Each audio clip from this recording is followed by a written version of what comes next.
What's up, everybody? Welcome to Life Unfiltered, the podcast where we discuss black psychology, aka black mental health. We're talking about black relationships, the black love experience, and of course, the black culture. Welcome. Uh, as always, I'm not by myself, so I'm in the studio by myself. But we got the queen, the one and only Lady Cash, that is calling in, making her virtual appearance. What's up, babe? Hey everybody. Hi, honey. Hello. So, we're going to give the group a few minutes to hop on because you know we have a strong West Coast following. So, it's about 4 o'clock ish, if you will, on the West Coast. But then we have our East Coast folk as well. So, we're in the evening time. So, let's give them a few minutes to hop on. Come on in, everybody.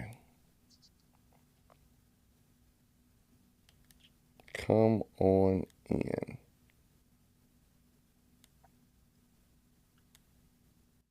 I think our topic tonight is honestly really interesting, and once we really dive into it, babe, it's going to be super dope because we're going to talk about black leadership. I think I did a live Mm, yesterday. Did a live yesterday, and it took off. We had probably about 30 people or so on a live that I did yesterday, and I think I only was live for about maybe 5 to 7 minutes, talking about some topics and some different things like that that's been kind of going back and forth uh, in the church world. In the church world, dealing with young people, dealing with young leaders, and things like that. And I think that there is a distinctive cultural difference. I'm gonna say it mm. again. There's a distinctive cultural difference between leadership when I came up. I'm talking about in ministry. Leadership when I came up in the church world and leadership that we're seeing now. And I think that we can honestly make it or take it to a broader place, if you will. It doesn't just have to be leadership in ministry or leadership in the in the church world, but we could talk about leadership from the cultural perspective. You know what I mean? Like having, or being rather an employer of the current culture that's out there Okay. right now. I can honestly Yeah. say This is surely not easy. it's not. And that's what's crazy is like, I started off, I think I was sharing the story with somebody. It might have been you. I don't recall. But I started off, working with Generation X and baby boomer employers. Okay. And folk are still coming Okay. in. Once you get in here, say what's up to me. I want to know who's in here. Say what's good. We're talking about respect. We're talking about the psychological aspect of leadership tonight. We're dealing with the church world as well as the culture at large. All right. So when y'all get in here, say what's good to me. Um, I started off working with Generation X and baby boomers. I was sharing this with somebody the other day. I don't know if it was you. And it was a whole different world. Like when they say that you would get fired for missing a day of work, you would get fired for missing a day of work. Like seriously, you know what I mean? Like, it was a meme that was on Instagram and they were talking about, and I'm sure you've seen it, like on IG, uh, where they like, yo, if I tell you that I'm going on vacation and you don't approve my vacation and I go on vacation, I'm on vacation. Like I'm going anyway. I see you when I get back. Back when I first started working, if you went on Right, vacation, right. you understand what I'm saying? And that Generation X or baby boomer did not approve your vacation, you came back jobless. You know what I mean? And currently there's a Real fast. statistic that's out there right now. What's up, Jackson? There's a statistic that's out there right now where they're saying that millennials and Generation Alpha and Generation Z are hard to hire. Come on, we don't want to work. We immediately want benefits and privileges. Like we've been working for the company for 10 years. We only been there 30 days. You know what I mean? We want vacation time, PTO time that we ain't earned. We just like, look, life hard. I ain't coming in today. Figure it out. I see you next week. You know what I mean? So the culture of leadership is different. But I want to start off talking about the culture of leadership in the black church. All right. So let's deal with that. A lot of y'all know that's going to be my dissertation topic. We're gonna deal with it from a psychological perspective tonight. I'm happy to see this young dude on here, David Jackson, and as more people hop on, the dialogue or build or whatnot. But well, nonetheless, we're talking. What's up, everybody? Once you hop on, let me know that you on here tonight. Let me know that you on here tonight. I want to know who I'm talking to. We're talking about the black psychology of leadership. I want to deal with leadership as a culture. There she goes. She's popping back in. I want to deal with leadership as a culture. I want to talk about the black church and where the mentor mentee relationship stands. The mentor mentee relationship stands. Like what is going on, not just in the black church, but I want to talk about the culture at large, right? Dealing with the various generations and psychology and how it merges. So here we go. When I first came into ministry, right, we weren't allowed to use slang terminology.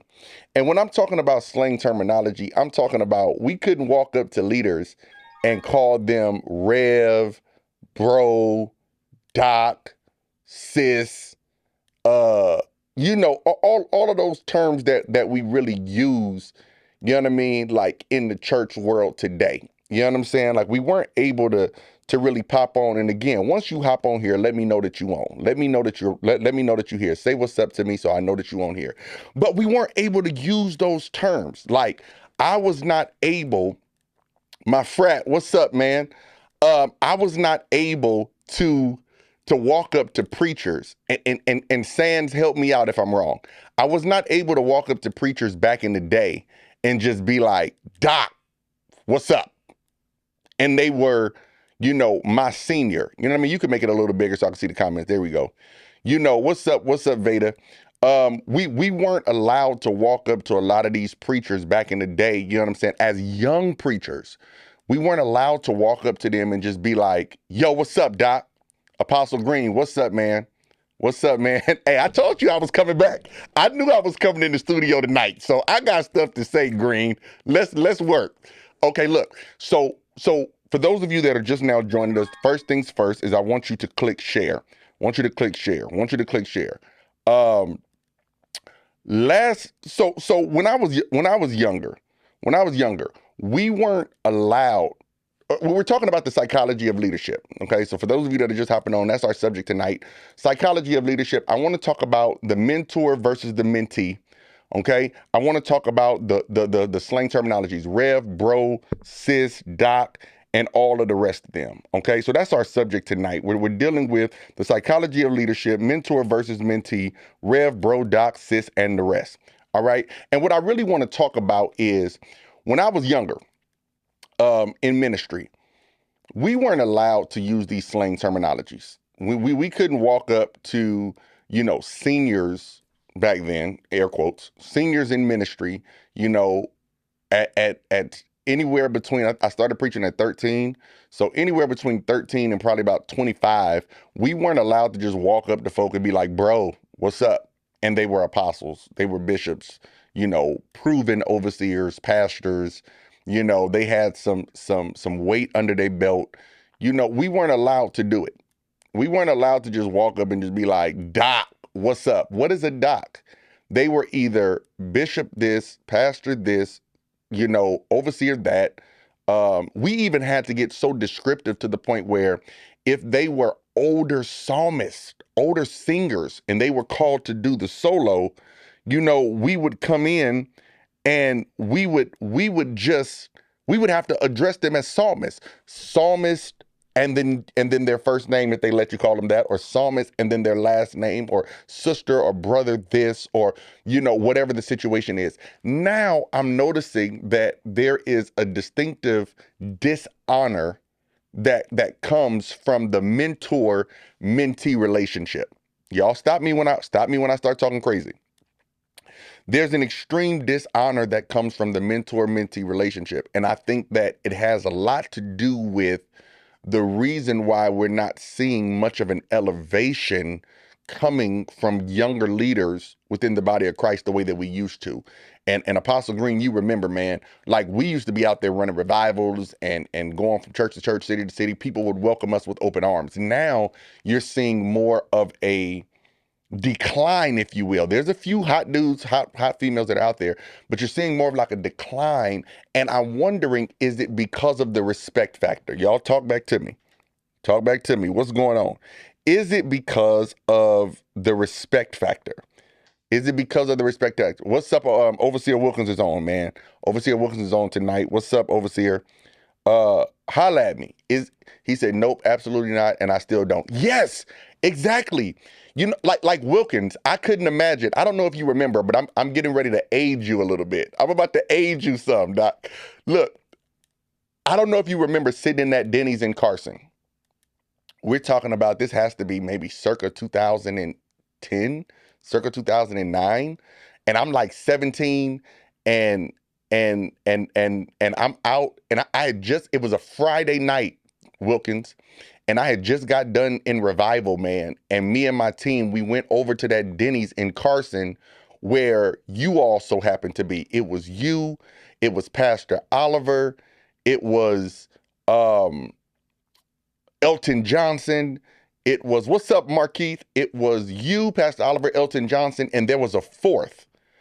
There was a fourth. I'm trying to think who the fourth person was, senior leader. But nonetheless, it was y'all. And I remember I walked in and you recognized me, which that was an honor within itself. And you was like, come here, young preacher, where you coming from? And I walked over to the table and I said, hello, sirs, how you all doing? And you asked me some questions. And then I'll never forget Frank Oliver. He said, did you preach with music or you preach without music? And I said, well, for the first 30 minutes, I preached no music.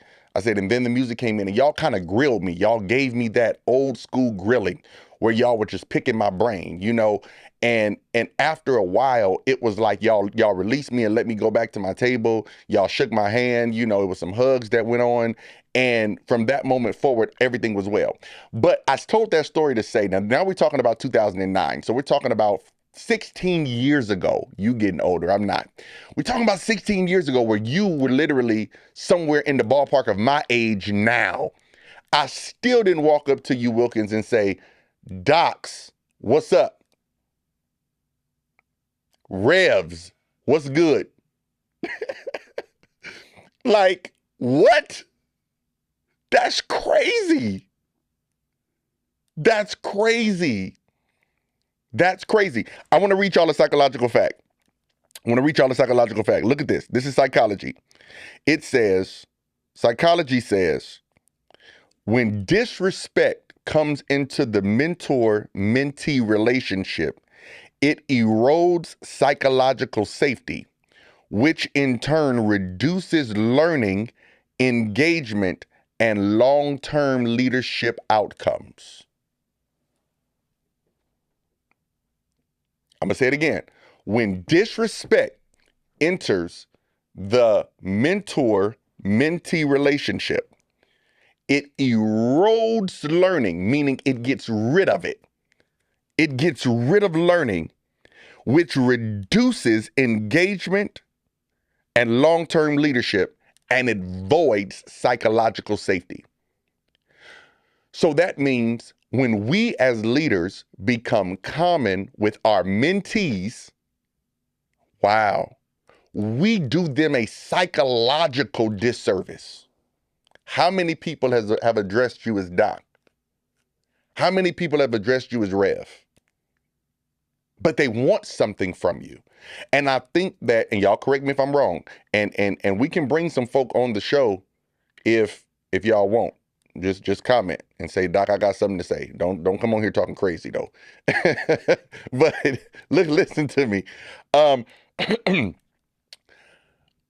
think that psychologically what happens is we allow our mentees to get too close to us, which allows them to get too common with us, which voids out honor within us. And when it voids out honor, what happens is we rob them of their learning experience. Wow. Y'all, am I right? We rob them of their learning experience. I'm gonna tell you another story. I remember back in the day, I remember, like, I'm just now seeing Overseer Wilkins' comment. He said, "Wow, yes, sir. Yeah, Doc, you getting old, man. You getting old." That Denny's, I don't even know if it's still there, man, but you getting old. Um, Listen to this. Like, I remember back in the day. I remember back in the day. What did Wilkins say? Man, I bought barbecue from you in the hood and you still address me as overseer. You always been respectful, which makes you honorable. Man, I love you. I appreciate that. You know why though? And it kind of goes into what I'm getting ready to say now. I remember back in the day, we would get out of a powerful revival. Get out of a powerful revival. What's up, Bishop Milton? What's up? Oh man, I got some old timers on here tonight. Oh, we excited. We're excited. Blessings, prophet. We were taught to honor and respect leaders, had no choice. Apostle Green says, I remember first seeing you and giving you that suit jacket. You were always very honorable, focused, and you could tell Mother Cotton had a hold on you. Doc, I need another suit jacket. Cause don't think because I'm getting older, I don't want your clothes. I need another one. I need another one. Lady Cash was on here tonight with me, y'all, but for some reason her connection where she is in and out, so it keeps dropping her out. But like I said, I want some of you to hop on this show tonight, and let me know if y'all want to. I want some of y'all and dialogue with me and let me know if I'm right, okay? Or let me know your perspective. But here we go. What I was saying. So I remember back in the day, and Bishop Milton, correct me if I'm wrong.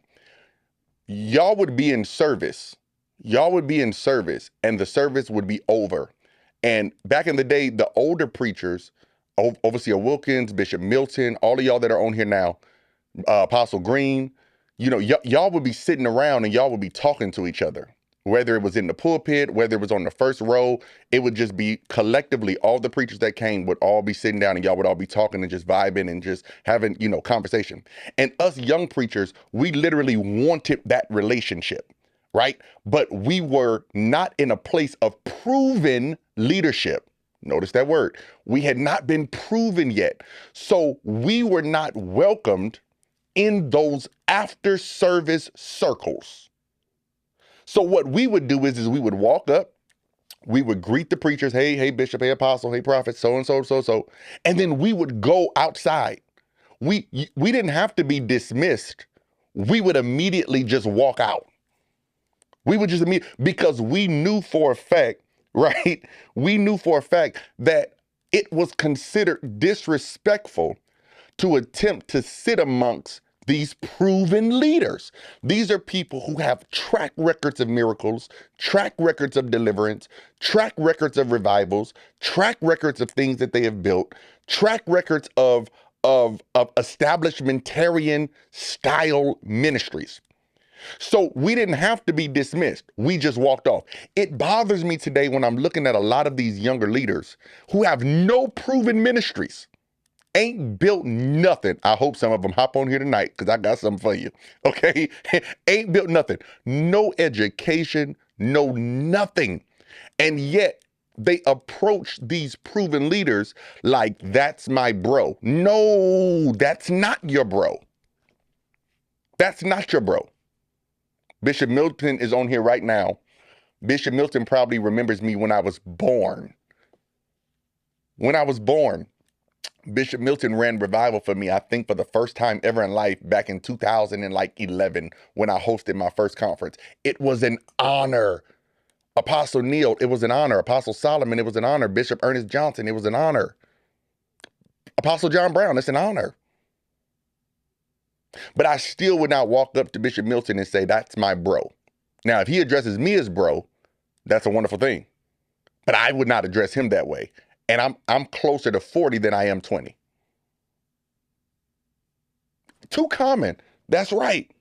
That's right. So what do y'all think? So the psychological fact that I was studying today, it says disrespect in the mentor-mentee relationship erodes psychological safety, which in turn reduces learning, engagement, and long-term leadership outcomes. So we're wondering why we have rebellious people in the Black church. And the possibility is because we've allowed them to become too common with church leadership. You're a young preacher. You don't have no bros. You have teachers. You have mentees, mentors, I'm sorry. You have mentors. If they allow you to call them unk, you may have unks. I mean, if I'm wrong, let me know. I know the generation didn't change now. Everybody's bro, everybody says I might be a little outdated. I might be a little outdated. I might be the one that's still walking around in FUBU and Sean John. Y'all let me know if I'm completely out of line. But I mean, I got my sis Alex on here. I was always taught that bros and sisses was in your generation.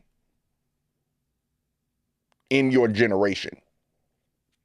Now, if the older circle invites you into that style of leadership, right? So if they turn around and they say, that's my little bro, then you've done something that has warranted that relationship, but it should still be explored cautiously. It should still be explored cautiously. If you step outside of the respect, back in the day, them leaders would very quickly remind you that you're not where you thought you were. Demetrius Champ said, you right, my uncle's watching too. I mean, let me know. Let me know. Let me know. I was on a live yesterday. I was just wondering. I cringed because a younger dude called an older dude Doc when he hopped on, and I'm like, okay, is that where we at now? Alex says the issues is they haven't learned the basics of accountability. There lies the foundation for respect, honor, and character. Wow. Wow. So you said a powerful word, Alex, and I really want to explore this word you said. You said honor. You said honor. Hold on, Veda. We coming back to that. You said honor, and then you said character. You said honor, then you said character. So this says psychology of identity and honor. How titles shaped belonging, trust, and generational continuity. So in other words, when we heard the term bro or sis, it literally meant equal level. I mean, at least back in my day, I don't know what it means now. It literally means equal level. So like I would consider somebody like Grundy, he's not on here tonight, my bro, equal level. But I can't consider Theo Wilkins my bro. Now we bros now because he's invited me into that style of relationship. But back in the day, when I was a younger dude, that wasn't my bro. He had 20 years of ministry by the time I entered my first year. So therefore, no matter how well I preached, no matter what signs and wonders came from my ministry, that was not my bro. That was a mentor. He, and I'm using him because he's on here tonight, unless he's hopped off. But he had stood, by the time I started ministry, he had stood on platforms that I had never made, that I never stood on. If I remember correctly, and correct me if I'm wrong, Wilkins was already at West Angeles by the time I was trying to get in the Chitlin circuit. So it's impossible for us to be of equal level. And I feel like when you come in with that level of honor, it opens so many doors for you. And it gives you the ability to really understand what you're walking into. Now, I think that there is a psychological, unsafe environment that is happening from leaders within the pulpit and the culture now. So let's go back to Veda. Veda says, calling someone big bro or big sis is different from just bro or sis, in my opinion. Okay. Okay. Okay. Okay. I think that it could be. Wilkins say, you making me look old, Doc. You know what? Grandma said good black don't crack. She said good black don't crack. So I really want to deal with this. Green says many think that they have keys that they don't, and are confusing backstage passes for clearance card and keys. I like that. I like that. I like that. The gap is the mentee values the access, not the accountability. I think so. I think so. I think so. Yeah, because see, going back, and I'm going to tell you this, going back, if we go back in the day for a little bit, Going back in the day, we were able to really learn what it meant to be an evangelist. We were able to learn what it really meant to be an evangelist. You know what? You know what? Let's take evangelism and let's just put it on the shelf for a minute. Before I became a preacher, I was an organist. In the mentor-mentee relationship, I was able to learn how to effectively be an organist. I didn't need no click track. I don't even know if the smaller churches had click tracks back then. I didn't need no click track. I didn't need no headphones. I didn't need I didn't need two laptops sitting on top of the organ with a keyboard on top of the organ, and I didn't need all that. We was hollering at the drummer.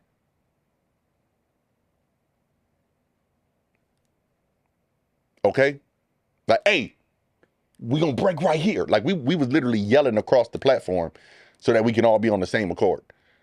I had to learn from my mentor how to just be an effective organist. Like when to bring the preacher down versus when to push the service. When to go into the shout track versus when to remain in high praise. Like when do I switch so I don't miss the switch versus when do I stay consistent and just remain where I am.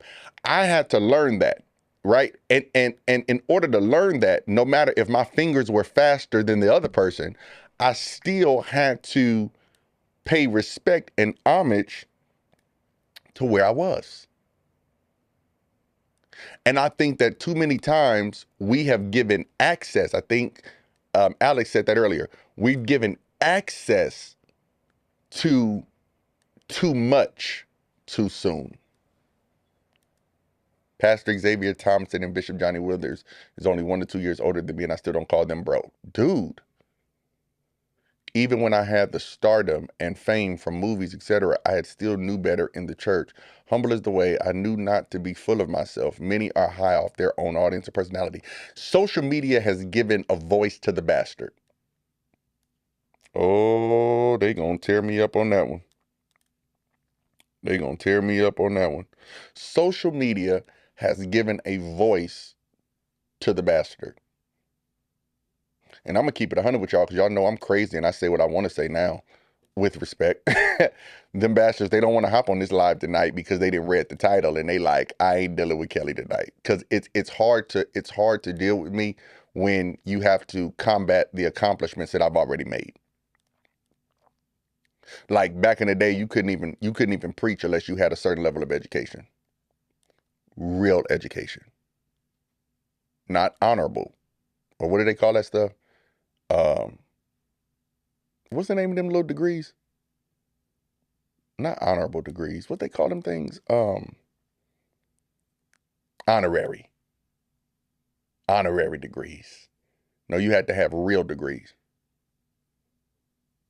Folk didn't want to hear you talk unless you were doing something.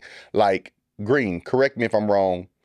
And Jason, you on here. I see Jason Moore. What's up, Pastor Moore? Jonay, all of y'all, man. Y'all correct me if I'm wrong. I can't tell you how many times older preachers would be like, young preacher, you did well tonight. Keep going in the Lord. Don't give up. What are you going to school for? And they would ask you flat out in front of all of their friends. Back when I was in high school and I was still in ministry, they would be like, what you want to be? What school you want to go to? What do you want to study? And if you did not have an answer for them, no matter how well you preached that evening or what you did that evening, your credibility was immediately shot. We got to go back. Come on. Like I put up a post the other day and I took it down because I didn't want to hurt nobody's feelings. But the post said, I miss the leaders of old because they would say things that would hurt your feelings, but it pushed you in the way that you needed to go. Come on. Come on. Come on. I couldn't imagine walking up, and I'm not saying there's anything wrong with honorary degrees. Do your thing. Whatever. Back in the day, my mentor, Apostle Solomon and Apostle John Brown, they said, let people call themselves whatever they want. I don't know, for some of y'all that's been my friend a long time, y'all remember back in the day, I used to have my name on Facebook when I was ignorant. I used to call myself Pope Isaiah Kelly.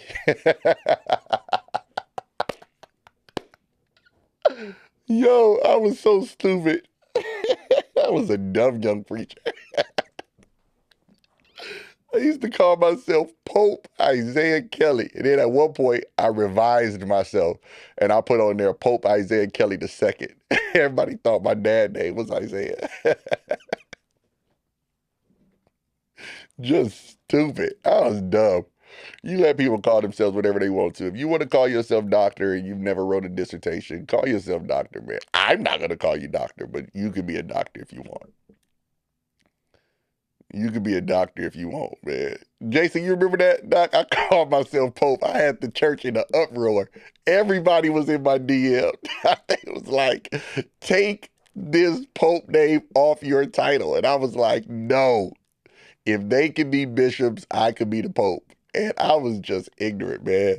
What the Bible says, it says, I once was young, but now I'm old. Look, the fact that I can go back and laugh at myself, I got tears in my eyes.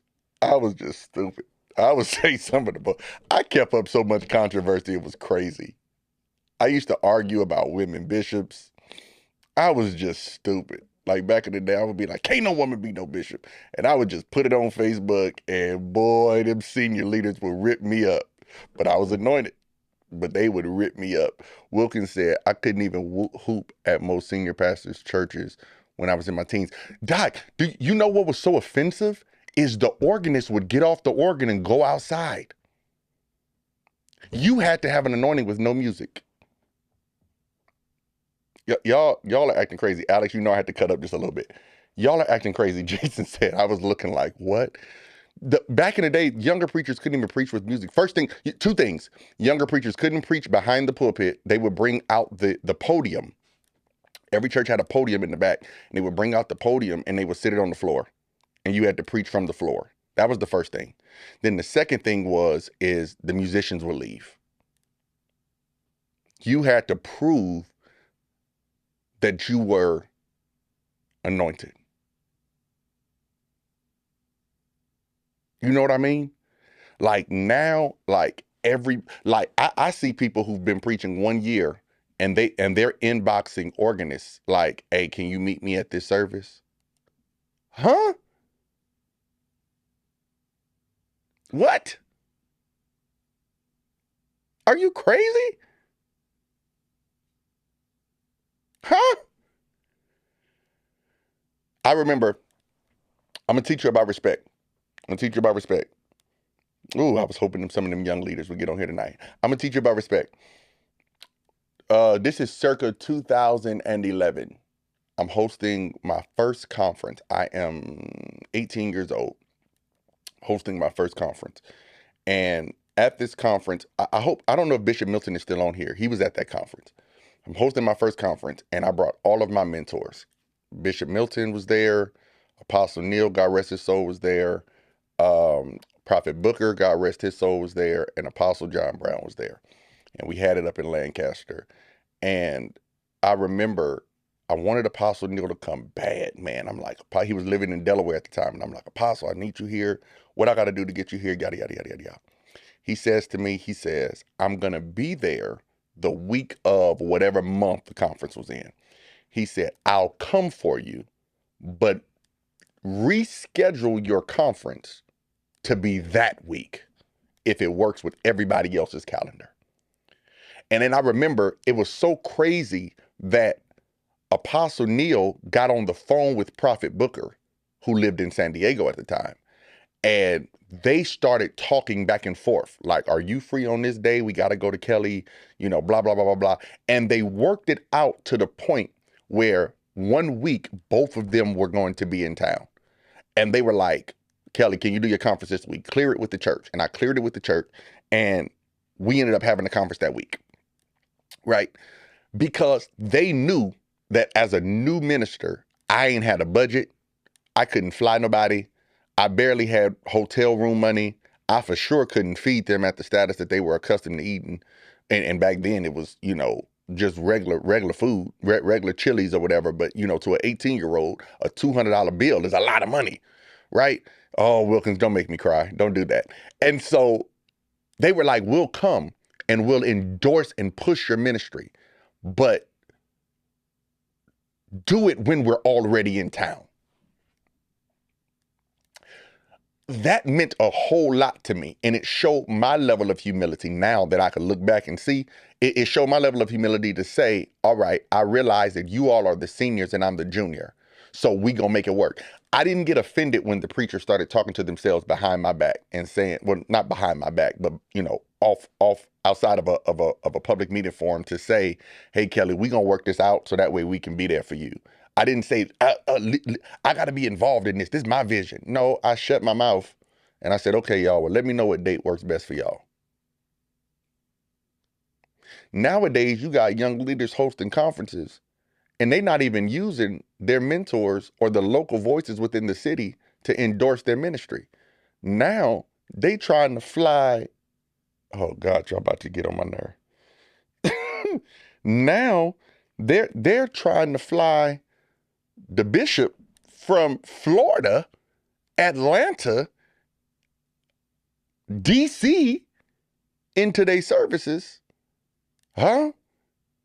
And you don't have the budget to take care of these people, nor do you have the city support to even show up. So you got these people coming and you got 5 people in the service and only one of them is going to give in the offering. There we go, Sands. Deference. So we have a psychological problem. We have a psychological problem. We have a psychological problem. So I think that the reason why, and y'all correct me if I'm wrong, but I think that the reason why we have a declining in the weight of these titles is because we have an uprising of bastards. So that's why the term doc doesn't mean anything anymore. It used to mean doctor. It used to mean doctor. But that's why I think it doesn't mean anything anymore, because now you have 19-year-olds calling other 19-year-olds doc, apostle, bishop. So when you really bump into a real apostle,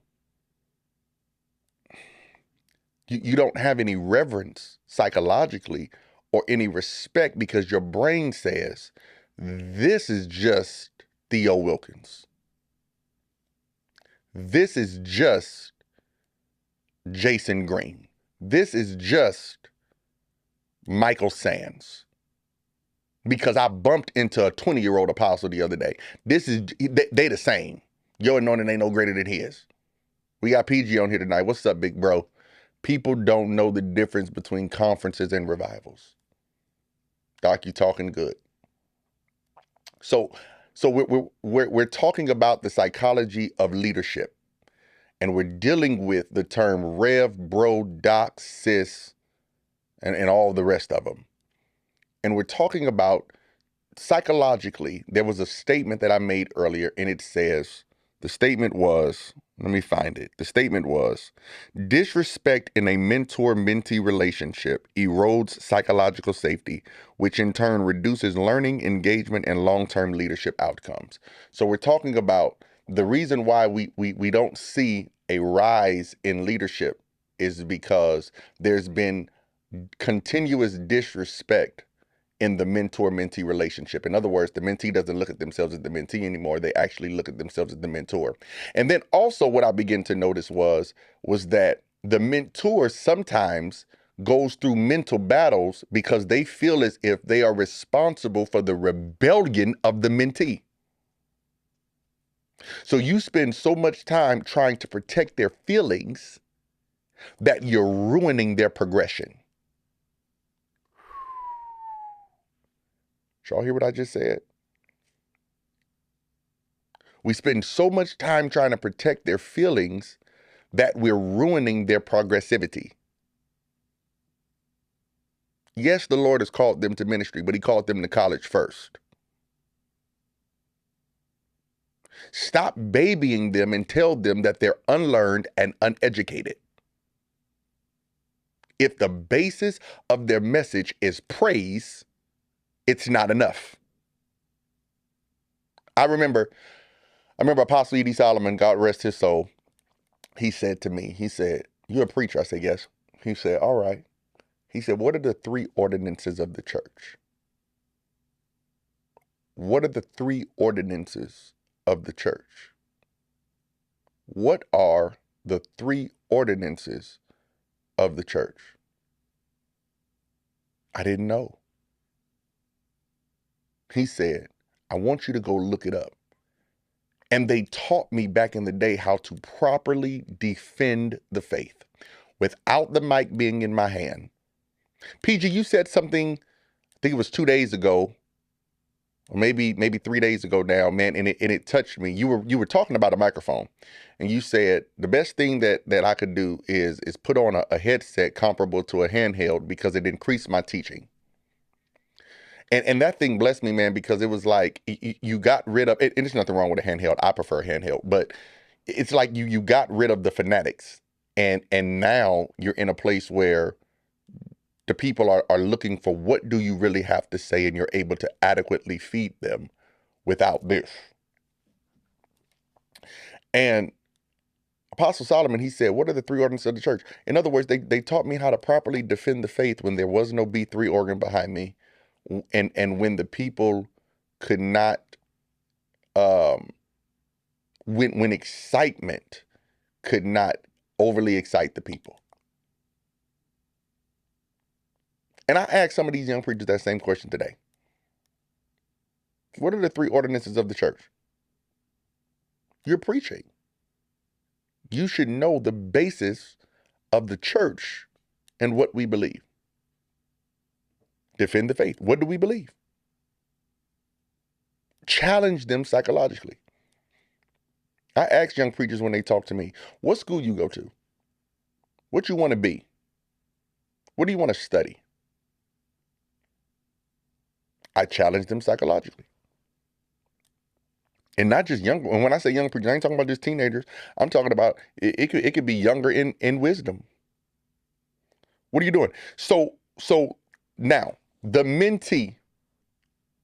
The shirt is dope, bro. First off, hey man, thank you, Doc. Appreciate you, Doc. Appreciate you. Alex says no, they not preachers no more, Doc. They just prophets. PG say, I'm sorry. Wilkins says PG pastoral preaching hits different, huh? It does. I miss my church every day, man, but I got to finish this doctorate. It does. You know why? Because you can't keep telling them people that in 7 days something gonna happen. Got to give them something fresh. So the mentee has the responsibility to receive. The mentee has the responsibility to receive. The mentee has the responsibility to receive. The mentee cannot become the mentor. No matter how big I become, John Brown is always the mentor. But the mentee cannot receive if we've pacified them into position. Wow. The mentee cannot receive if we've pacified them into position. There's some point where the baby has to continue to fall until their legs become strong enough for them to stand. One thing, and anybody knows me, y'all know the truth. I got 6 children. And one thing was when they first try to walk, around about 1, they fall over and you super excited and the mom runs over, daddy run over, we pick them up. Come on, Booter, come on, stand up. And we stand them back up. That is me building their own confidence psychologically, right? We're talking about psychology. We're not just on here talking crap. We're talking educationally. So that's me building their confidence. I run over, I pick them up, I stand them up again, right? And then I back up. Oh, come on. And it's a short distance. I just want to see you take a step. But then after a while, the children get so accustomed to you standing there that it becomes more of a game than it is them taking a step, right? So what then begins to happen is now they sitting there dancing with you and they smiling. I'm standing up. And they never take the step. So then what most parents will do is we then start to pay attention to the child, but we ignore them. We put distance between us. So I might go stand on the complete other side of the room, but I have something that child wants. A bottle, a toy, some snacks, gummy bears, well, depending on how old they are, right? And eventually what you'll notice is the more distance you put between them, wow, this is good. The more distance you put between them, eventually they gonna start walking to you because they want what you have. I can't remember one of my children that took a step without me putting distance between us. So what does that mean then, Isaiah? What that literally means is watch this. Your mentee has to learn to honor what you're holding, and they can't get it as long as you're babying them and you're afraid to tell them, you're not where I am. You're not who I am. You don't have what I have. 1 Kings chapter number 18, Elisha tells Elijah, I want a double portion of what you have. Elisha does not give it to him, but he rather gives him instructions. Okay. If you see me when I'm taken from you, you can have you can have double what I have.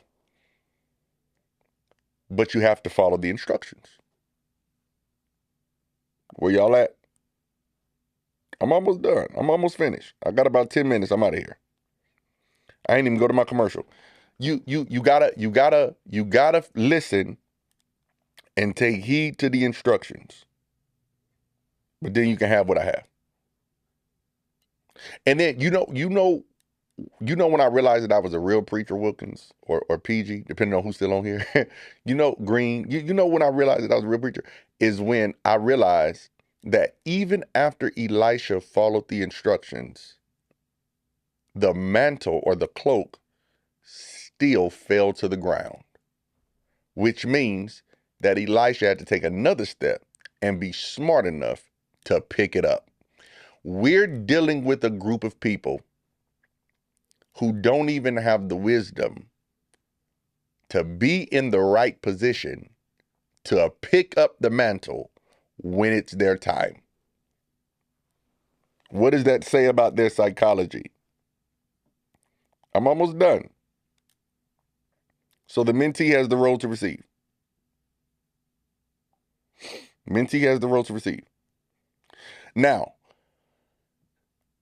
man, you're saying a lot tonight. They haven't even had a desert experience. That reveals their ability to withstand the devil's effort to get them mentally. Thus, Satan has their mind. That's good. That's good. Now, I will also say this. Now, because we're talking from a psychological perspective, because that is my vocation. I will say this. We also have to have effective succession planning.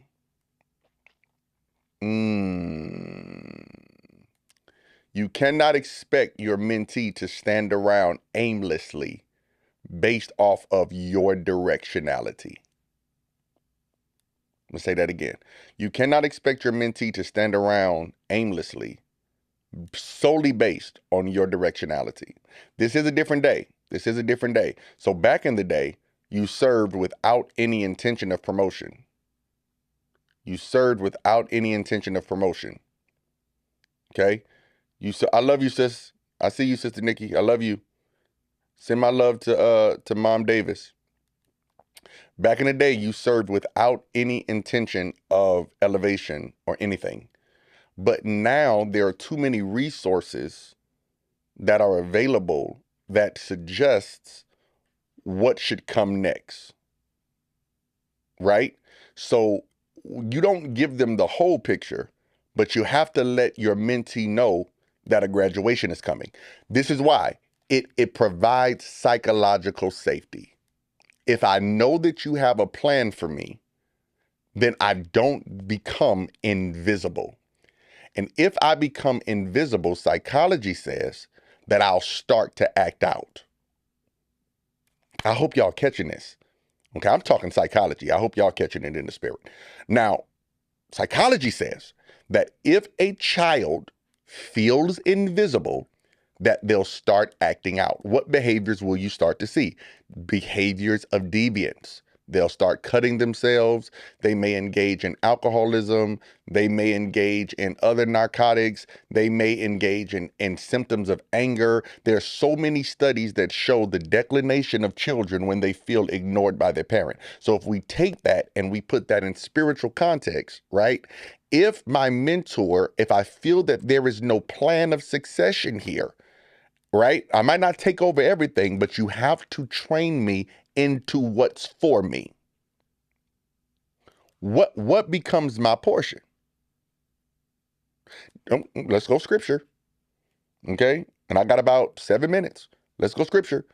David is working in the field, and while David is working in the field, he's elected king. He felt like his portion was the sheep, so he was content. The other brothers was the ones that felt like they were greater. So therefore they elected the one that was great. Right? So my leader has to have a plan for me. If my leader doesn't have a plan for me, then don't get mad when I become rebellious. Don't get mad when I stop serving. Don't get mad when I challenge you. It's not that I want to do it. It's my psychological nature to become unsettled. Okay? So we have to have succession planning as leaders. Watch this. We also have to have communal accountability. Okay, I want to spend my last 6 minutes on this. And I want to deal with individualism versus collectivism. We have to have communal accountability. Okay? What that means is when I have communal accountability, then that means that the leaders that are within my community are not going to accept my mentee when they are in a state of rebellion because they don't understand my plan for them. My community leaders, you're not going to accept them into your ministry because you understand that I have a plan for them and they're just acting out. And if you interfere with that plan, then you've now become individualistic and not collectivistic. Did I say that right? Collectivism, whatever. Right, y'all. Right. So now what's happening is you've given them a plan over there solely because they're angry with me over here, which is false growth. That's what this is. Psychology. This ain't prophetic. This ain't scripture. This ain't none of that. This is straight psychology. So now they're serving in your ministry, but they're not really growing, but you think they're growing, but they're not really growing because their heart is still broke over here at this church. So you need to send them back so that way they can complete their assignment there. All right. What are we saying? What are we saying? I'm done. So we have to have communal accountability. I done got on the young leaders. Now I got to get on the seasoned ones. We have to have communal responsibility. I'm not going to accept Wilkins musicians at my stuff if I know that he just rebuked them on Sunday because there's still assignments there. And that was the differentiation between my generation of young leaders and the generation that's out now is when you were in trouble in your morning service, the next leader already knew what happened in your morning service before you got over there at night. So they wasn't dealing with you either until you came correct. All right. Man, this was awesome. Like usually we do pre-records, but I was in the studio by myself tonight. So I said, you know what, bro, we're going to go on and go live. We're going to talk to the people hands-on directly. I really hope send them back. LaShawn, you don't want, look. I didn't see him back in the day. I'm about to close this out, but I didn't see him back in the day. Many of people go to a 7 p.m. service after getting rebuked at their 11 a.m. service, and the 7 p.m. pastor would send them right back. You get out of here. Go back over there. Man, I appreciate y'all for hopping on tonight. Man, we might do this again next week. We're dealing with the psychology of leadership. We're talking about the rev, the doc, the bro, the sis, just really breaking down what's wrong with our culture now. Tonight we focused on the black church because that is my study, that is my dissertation topic as I'm pursuing my PhD, and I will graduate next year. So y'all keep y'all eyes out for what's coming next year. We got some great things that are going to be in the pipeline, and it is my prayer that all of my friends that are commenting on here, y'all gonna buy plane tickets and y'all gonna come to where I'm at, and we're gonna celebrate real big because I think that it's going to be a shifting in the trajectory of the merging of psychology and ministry. There has to be an agreement, right? So I appreciate y'all, man. And look, I think I'm gonna see y'all again right back here next week. If you've not already done so, go over to YouTube, find Life Unfiltered, and I want you to click the follow button. We talk about everything. We talk about relationships, culture, sex. We talk about black mental health. We talk about spirituality. Hey, this is real psychology, all right? But until then, I'll see y'all next week. Peace. What's up, everybody? It's your boy Isaiah, and I'm so excited to announce the Psych brand official launch. You're looking at the flyer right now, and it's so easy to cop one of these shirts. All you have to do is head over to our Instagram, exclusively Unfiltered. DM us and let us know that you want one of these shirts. You gotta have it. Look at it. You're literally pronouncing your future. You're literally letting us know that you're not dealing with grief, loss, sickness, disease, defeat, depression, anxiety, or homelessness.